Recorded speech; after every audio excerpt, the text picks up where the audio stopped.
Vou lhe dizer qual é o caminho das pedras. O caminho das pedras é o mesmo caminho que a esquerda seguiu desde há 50 anos. Primeiro, você tem que produzir uma nova cultura. Não adianta que você querer entrar na política eleitoral, entrar no terreno propriamente político. Você tem que preparar um ambiente cultural e sociopsicológico. Para isso é necessário formar uma nova geração de intelectuais altamente qualificados que possam sanear o meio cultural e educacional. Depois de você ter feito isso, então daí você tem uma base na sociedade. Note bem, a base do poder não é a estrutura do Estado, a base do poder não são os partidos, a base do poder é a sociedade. E, portanto, a cultura que orienta a sociedade.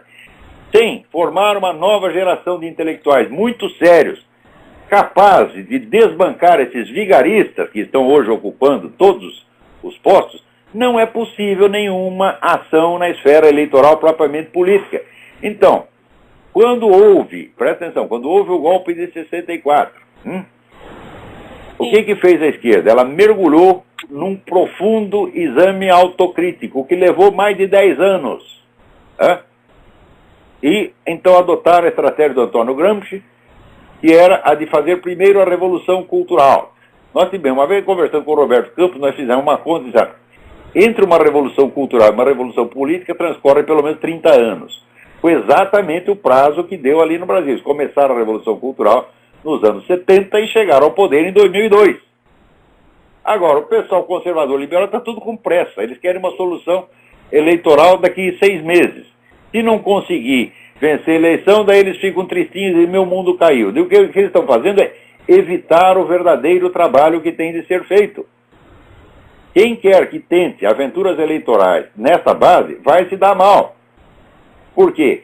A cultura que domina a sociedade brasileira, pelo menos as classes falantes, é todinha a cultura que os esquerdistas impuseram. Todo o vocabulário, toda a simbólica, toda é de esquerda.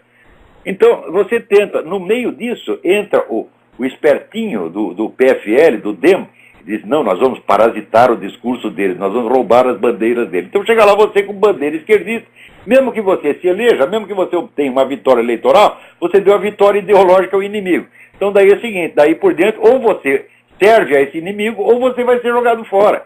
Então isso é anti-vitória, isso é espiral. O próprio indivíduo impõe a si próprio a espiral do silêncio. Ele se proíbe de ter uma linguagem própria, ele quer se adaptar à linguagem do adversário. Por quê? Porque já perdeu na esfera cultural. E se perdeu na esfera cultural, não adianta querer conservar carguinho. Então, o que tem de fazer é o seguinte, vocês têm que dar a si mesmos uma verdadeira formação intelectual muito séria, muito sólida, de modo que aos poucos vocês possam ir saneando a atmosfera cultural. Depois disso, pode-se pensar em alguma coisa na esfera política. Tá certo? Provavelmente, eu, quando isso acontecer, já estarei irremediavelmente, irrevogavelmente falecido. Então, já que eu faleci mesmo, acabou o nosso tempo. Até a semana que vem, muito obrigado.